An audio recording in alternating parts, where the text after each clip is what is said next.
स्वागत है दोस्तों आपका फियरकास्ट में। मैं हूं साहिल और आप सुन रहे हैं हॉरर पॉडकास्ट। दोस्तों, आज जो कहानी मैं आपको सुनाने जा रहा हूं वो कोई साधारण कहानी नहीं है। अगर आप इस कहानी को शुरू से अंत तक सुनेंगे तो यकीन मानिए आपको सच में बहुत मजा आने वाला है। और हाँ दोस्तों, अगर आपको यह वीडियो पसंद आए तो इसे लाइक करना और चैनल को सब्सक्राइब करना बिल्कुल मत भूलिएगा, ताकि हमारा मनोबल बढ़े और हम आपके लिए और भी बेहतरीन कहानियां ला सकें। तो चलिए बिना देर किए शुरू करते हैं आज की कहानी। सुबह के 5:30 बजे कॉलेज परिसर में धुंध हल्के बादलों की तरह झूल रही थी। हॉस्टल की बत्तियां बुझ चुकी थीं, पर मेन गेट के पास लाल रंग की कॉलेज बस की हेडलाइट बादलों को चीरते हुए चमक रही थी। उस बस का नाम सबने प्यार से रखा था शक्ति एक्सप्रेस, और उसका ड्राइवर था रघु। रघु की मूंछें घनी थीं, आंखों में हमेशा हल्की मुस्कान रहती थी, लेकिन उसके चेहरे पर कुछ ऐसा था जो लंबे समय से न हंसा हो, जैसे किसी याद ने भीतर जमे बर्फ को कभी पिघलने ही नहीं दिया। आज वो अपना नेवी ब्लू जैकेट पहने बस के बोनट के पास खड़ा धुआं निगलते सूरज को देख रहा था। रघु काका, आज तो बड़ा पहाड़ी ट्रिप है, मस्ती होने वाली है। पीछे से विवेक की आवाज आई, जो कैमरा हाथ में लिए रिकॉर्ड कर रहा था। रघु ने मुस्कुराकर कहा, बस की मस्ती तो रास्ते में खराब ब्रेक से होती है बाबू। तुम लोग फोटो खींचो, मैं पहले ब्रेक की आवाज सुन लूं। रीमा, प्रोजेक्ट लीडर, अपने फाइल्स और ट्राइपॉड समेट रही थी। उसने कहा, काका डरने की जरूरत नहीं, मैंने रूट मैप डीन से चेक किया है। फॉरेस्ट रिसर्च पॉइंट तक पक्का रास्ता है। रघु ने पूरा पहिया घुमा घुमा कर देखा। पहाड़ी गाड़ियों का अनुभव उसे सिखा चुका था। कभी भी रास्तों पर भरोसा न करना, और खासकर दरियाली नाम के इलाके में तो बिल्कुल नहीं। वह नाम ही अजीब था। उसे एक पुरानी खबर याद आई। 10 साल पहले पहाड़ की ढलान पर बस खाई में गिरी थी, कोई भी नहीं बचा। उसी घाट का नाम था दरियाली। वह सोचकर कांप उठा, फिर झटक कर अपने को सामान्य किया। बस धीरे से स्टार्ट हुई। इंजन की गड़गड़ाहट के साथ मैदान का नजारा पीछे छूटने लगा। कॉलेज कैंपस की इमारत धुंध के भीतर छोटी पड़ती गई और छात्रों के चेहरों पर चमकती सुबह की हल्की धूप फैल गई। रघु ने रियर मिरर में देखा 15-16 जोशीले चेहरे, कैमरे, बस्ते, फाइलें। उसके मन में आया, काश मेरे बेटे को भी कभी ऐसा मौका मिला होता। लेकिन अगले ही पल उसने स्टीयरिंग कसकर पकड़ा। अब उन यादों को कुरेदना नहीं। रास्ते की शुरुआत सपाट थी, लेकिन जैसे ही शहर की सीमा खत्म हुई, सड़क पेड़ों की झड़ी में बदल गई। हर 5 मिनट में एक मोड़ आता और पहाड़ी हवा गुनगुनाती सी महसूस होती। सर, ये जंगल कितना सुंदर है, रीमा बोली, कैमरे से बाहर झांकते हुए। सुंदर चीजें अक्सर दूर से अच्छी लगती हैं बिटिया, रघु ने कहा। पास से देखें तो शोर नहीं, सन्नाटा बोलता है। बस में हंसी ठिठोली जारी थी। विवेक ड्रोन उड़ा रहा था और अनिश ने गाना बजा दिया। एक पुराना ट्रैक जिसमें सफर और मंजिल शब्द थे। रघु ने साइड मिरर में मुस्कुराया, लेकिन पता नहीं क्यों उस धुन में कोई दर्द था जो दिल में अटक गया। करीब 1 घंटे की यात्रा के बाद बस एक ढाबे पर रुकी। छोटे छोटे पहाड़ी बच्चे, चाय पकौड़ों की खुशबू और दूर से आती गायों की घंटियां। छात्रों ने फोटो खींचे। रघु ने चाय के घूंट के बीच धीरे धीरे आसमान की ओर देखा। सामने बादलों के नीचे अचानक एक काला पक्षी गोल गोल चक्कर काटते दिखा। चाय वाले ने कहा, साहब ऊपर दरियाली के रास्ते मत जाना, आजकल फिर से कोहरा घना है। पिछले हफ्ते टूरिस्ट गाड़ी उस इलाके में फंस गई थी। रघु के कदम ठिठके। वो रास्ता बंद नहीं है क्या? चाय वाले ने केवल सिर हिला दिया। कागज पर बंद है, लेकिन लोग जीपीएस देख के चले जाते हैं। वो शब्द उसके मन में अटक गए। उसने महसूस किया कि रीमा पहले से रूट तय कर चुकी है। वो उसी दिशा में जाना चाहती थी। रघु कुछ बोल नहीं सका। ड्राइवर की जिम्मेदारी और आदेश की लकीर उसके भीतर उलझ गई। शाम होते होते वे पहाड़ी बेस कैंप पहुंचे। वहां से आगे लगभग 100 किलोमीटर जंगल रूट था। इसी हिस्से में दरियाली घाट आता था। रीमा ने कहा, कल सुबह जल्दी निकलेंगे ताकि दिन में शूटिंग कर सकें। रात को बस वहीं पार्क हुई। सबने बोनफायर जलाया, गाने गाए। हंसी ठहाकों के बीच रघु चुपचाप अपने केबिन में लौटा। घड़ी में 12 बजे थे। उसने खिड़की से बाहर देखा। घना कोहरा नीचे घाट की ओर उतर रहा था। ठीक उसी वक्त उसे ऐसा लगा मानो किसी ने बस के बोनट पर धीरे से हथेली रख दी हो। उसने बाहर झांका, कुछ नहीं, बस कोहरा और सन्नाटा। वो देर तक बाहर देखता रहा और तभी दूर घाटी की गहराई से बहुत मंद सी आवाज आई, इंजन की गड़गड़ाहट जैसी, जैसे कोई और बस इस ठंडे सन्नाटे में धीरे धीरे चढ़ाई कर रही हो। रघु की रीढ़ के भीतर जैसे बर्फ दौड़ गई। उसने बस के भीतर टंगी घड़ी पर नजर डाली। रात के 12:37। किसी ने पीछे से दरवाजा खटका। काका, सो गए क्या? कल की यात्रा लंबी है, रीमा की आवाज थी। रघु ने जबरन मुस्कुराया। हाँ बिटिया, बस ब्रेक चेक कर रहा था। वो बाहर एक बार फिर देखने गया। कोहरा और गहराया था, लेकिन अब वहां कोई आवाज नहीं थी। सिर्फ एक हल्की सी गंध, गीले लोहे और डीजल की, जैसे कोई पुराना इंजन अभी अभी बंद किया गया हो। सुबह की ढलती धूप पहाड़ियों के सिरों पर तैर रही थी। आकाश के निचले हिस्से में नर्म बादलों की परत थी, जिससे कभी कभी धूप झांकती और फिर गायब सी हो जाती। कॉलेज कैंप के छोटे लॉज से नीचे घाट की ओर देखते हुए रघु अनायास मुस्कुराया। धूप में चमकती घाटी किसी झील के टुकड़े सी लग रही थी। पिछली रात की इंजन गड़गड़ाहट उसे कहीं दूर स्मृति में धकेल चुकी थी, जैसे सपना रही हो। छात्रों का उत्साह चरम पर था। रीमा कैमरा किट बांध रही थी। विवेक ने रिकॉर्डिंग उपकरणों की बैटरियों की जांच की और बोला, काका, आज तो फुटेज शानदार बनेगा। इस जंगल में ड्रोन उड़ाकर शॉट लेंगे। रघु ने कहा, बस ड्रोन आसमान में रखना बेटे, जमीन पर जो चलता है उस पे भरोसा रख। बस स्टार्ट होते ही हवा में पेट्रोल की हल्की गंध और बांस के जंगल की मिट्टी की सोंध मिल गई। सड़क उबड़ खाबड़ थी। हर मोड़ के साथ खेतों और नदी की झलक मिलती। पहाड़ों पर उस वक्त जीवन का रंग कुछ कुछ नीला लगने लगता है, गहरी छाया में लिपटा हुआ। पहला घंटा बीतते बीतते बस भीतर किसी कॉलेज पिकनिक जैसी दुनिया बन गई। अनिश पीछे की सीट से हर मोड़ पर कोई ना कोई चुटकुला छोड़ देता। रीमा बार बार खिड़की से झुककर नजारे शूट करती। वाह, देखो वो धूप में खिले देवदार। अरे सावधान, कैमरा नीचे मत गिरा देना, किसी ने कहा और सभी हंस पड़े। रघु को हंसी पसंद थी। बस में हंसी हो तो सफर हल्का लगता है, लेकिन भीतर कहीं चेतावनी का कोई बीज भी था। हर हंसी के बीच उसकी नजर साइड मिरर में जाती, सड़ ढक के पीछे झांकती, मानो देखना चाहता हो कि कोई पीछा तो नहीं कर रहा। तभी अचानक अनीश की पीछे से आवाज आती है। अनीश को अपने कमरे में कुछ अजीबोगरीब तस्वीर दिखाई देती है। सभी अपनी सिटी छोड़कर अनीश के कैमरे में तस्वीरें देखने लगते हैं। उन्हें तस्वीर में दिखाई देता है कि एक बस जो हूबहू उनकी बस जैसी है, उनके बस के सामने खड़ी दिखती है। लेकिन इससे भी ज्यादा चिंताजनक बात तो यह थी कि बस में कुछ कॉलेज स्टूडेंट की धुंधली परछाइयां दिखाई दे रही थीं। ये सब देखकर अनीश चौंक जाता है और कहने लगता है, आखिर बस होगी भी तो, लेकिन फोटो किसने खींचा? मैंने तो अपने बैंक से कल रात कैंप में कैमरा ही नहीं निकला था। तभी रघु कहता है, अरे बेटा, कुछ कैमरे का प्रॉब्लम होगा, इसी वजह से ये सब दिख रहा है। अपना कैमरा बैग में रखो और खामोश बैठो। ये सब कहकर रघु महल को शांत कर देता है। चढ़ाई अब तेज हो गई थी। आगे एक संकरा मोड़ आया, जिसे पार करते ही जंगल का आसमान गाढ़े हरे के बजाय काला दिखने लगा। हवा अचानक ठंडी पड़ी। रघु ने गियर बदला। तभी पीछे से आवाज आई, काका, वो देखो, बाईं तरफ पेड़ पर क्या लटक रहा है? रीमा खड़ी हो गई। कैमरा झूम गया। पेड़ से कोई पुराना तख्ता लटक रहा था। उस पर शायद कुछ लिखा था, लेकिन नमी और काई से अंधा सा हो चुका था। रघु ने बस धीरे की। रुकिए न जरा, रीमा ने कहा। रघु ने थका सा सिर हिलाया। यह इलाका सरकारी सीमा का आखिरी गांव था। बिटिया, आगे बस घाट शुरू होती है। विवेक उतरा और मिट्टी साफ कर शब्द उभरे, सावधान, दरियाली घाट।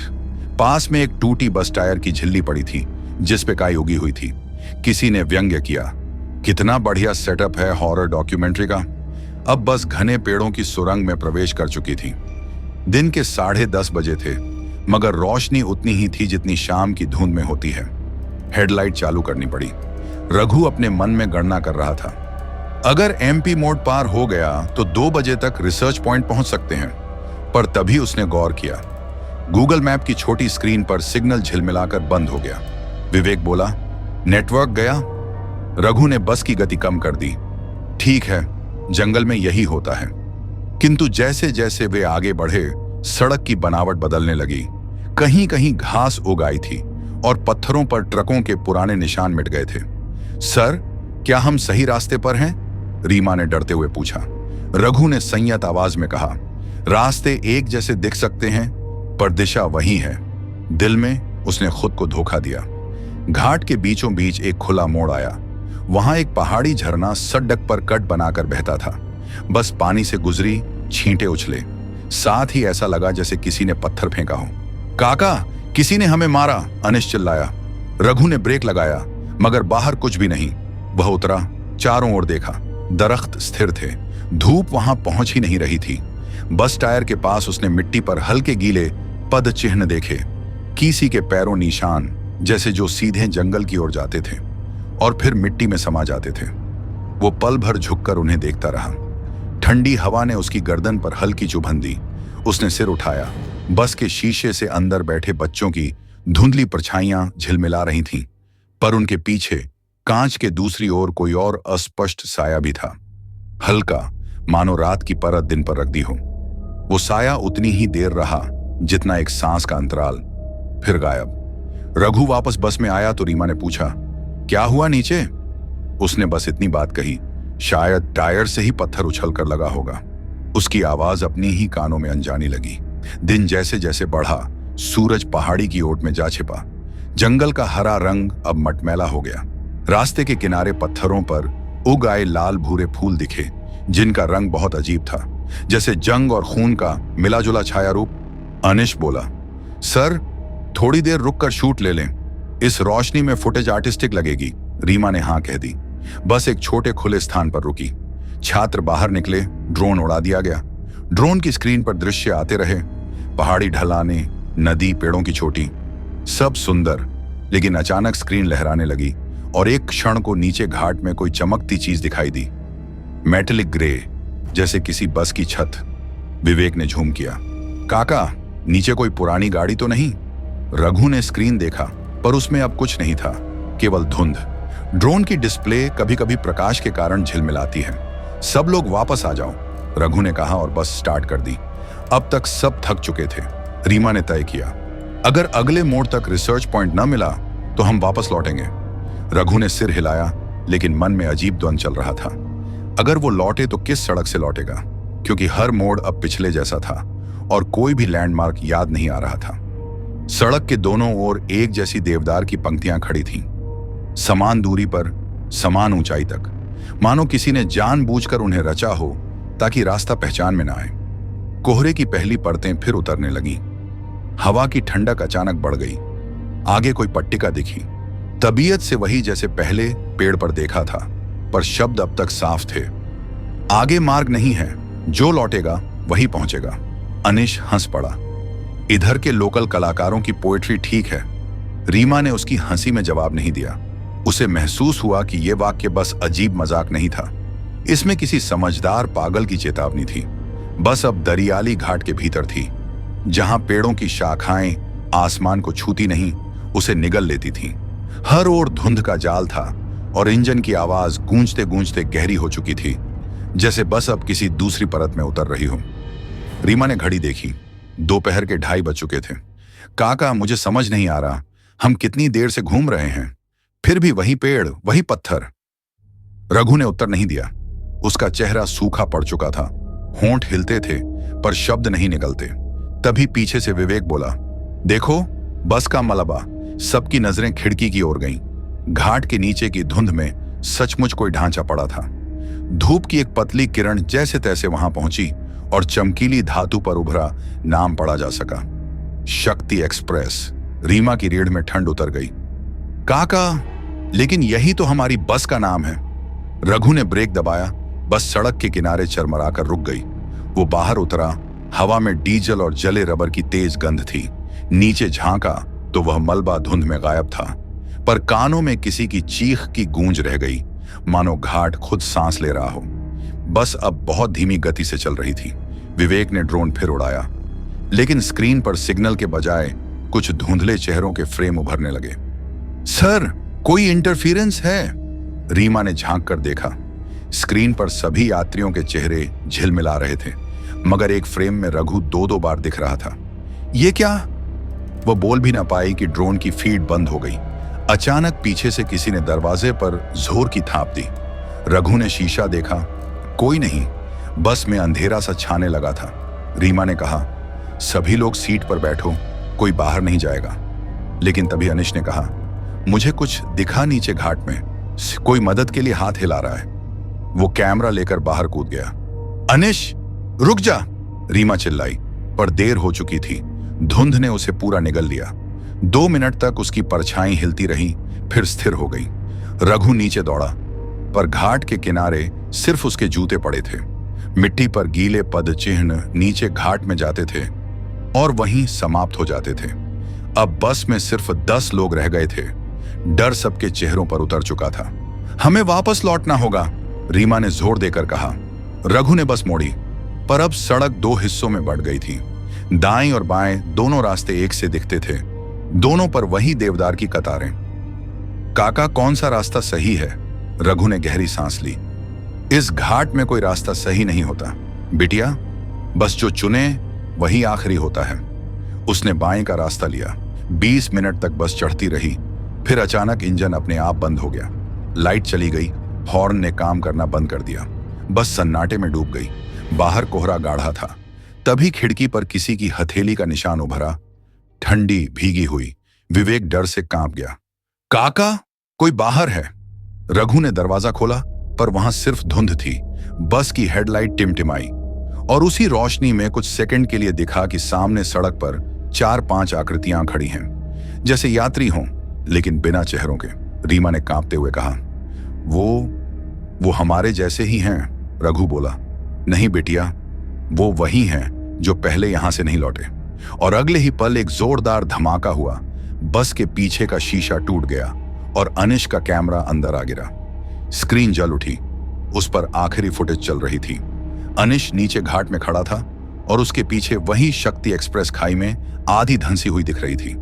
कैमरा झूम हुआ और बस की ड्राइविंग सीट पर कोई बैठा था, वही रघु। काका, ये क्या है? रीमा ने घबराकर पूछा। रघु के होंठ सूख गए। शायद मेरा अतीत अब लौट आया है। उसने स्टीयरिंग पकड़ा और कहा, सब लोग पीछे मत देखना, जो पीछे देखता है वो लौट नहीं पाता। बस आगे बढ़ी। धीरे धीरे धुंध छोंटने लगी और सूरज की हल्की किरणें दिखीं। सबको लगा शायद अब वे घाट से बाहर निकल आए हैं। हम बच गए, विवेक ने सांस छोड़ते हुए कहा। रघु मुस्कुराया नहीं। पता नहीं बेटे, कभी कभी मौत भी ऐसा दिखावा करती है जैसे जिंदगी लौट आई हो। कुछ दूर आगे एक पुलिस चौकी दिखी। बस रुक गई। 3 सिपाही बाहर आए। कहां से आ रहे हो? रीमा ने कहा। कॉलेज टूर पर थे, दरियाली घाट से गुजर रहे थे। सिपाही का चेहरा सख्त हो गया। दरियाली घाट? वो तो 10 साल से बंद है। वहां तो सड़क ही धंस गई थी। रीमा विश्वास में बोली, नहीं सर, हम वहीं से आए हैं। ये बस देखिए। सिपाही ने बस की ओर देखा और कुछ पल चुप रहा, फिर बोला, मैडम, ये बस तो 10 साल पहले घाट में गिरी थी। ड्राइवर रघु था। रीमा पीछे मुड़ी। रघु सीट पर नहीं था, सिर्फ उसकी नेवी ब्लू जैकेट पड़ी थी और स्टीयरिंग पर ताजा खून की 2 बूंदें। राहत दल पहुंचा। उन्होंने बस की जांच की। इंजन ठंडा, जैसे कई सालों से चला ही ना हो। सिर्फ 4 छात्र जीवित थे, बाकी 7 गायब। किसी के शव नहीं मिले। रीमा को अस्पताल ले जाया गया। वो कई दिन तक बेहोश रही। जब होश आया उसने कहा, वो बस अब भी चल रही है। हर साल उसी दिन उसी समय दरियाली घाट में वही इंजन गूंजता है। जो उसे सुन ले वो वापस नहीं लौटता। डॉक्टरों ने कहा, घबराहट है, भ्रम है। पर जब उसी रात पुलिस ने घाट के पास रिकॉर्डर लगाया तो ठीक रात 12:37 पर गूंज आई इंजन की गड़गड़ाहट और एक धीमी आवाज। आज भी स्थानीय लोग बताते हैं, कोहरे भरी रातों में घाट से किसी बस की हेडलाइट्स दिखती हैं। वो धीरे धीरे ऊपर चढ़ती है, पर कभी दिखाई नहीं देती कि कहां जाती है। और कभी कभी किसी नए टूर बस की स्टीयरिंग पर एक नेवी ब्लू जैकेट रखी मिलती है।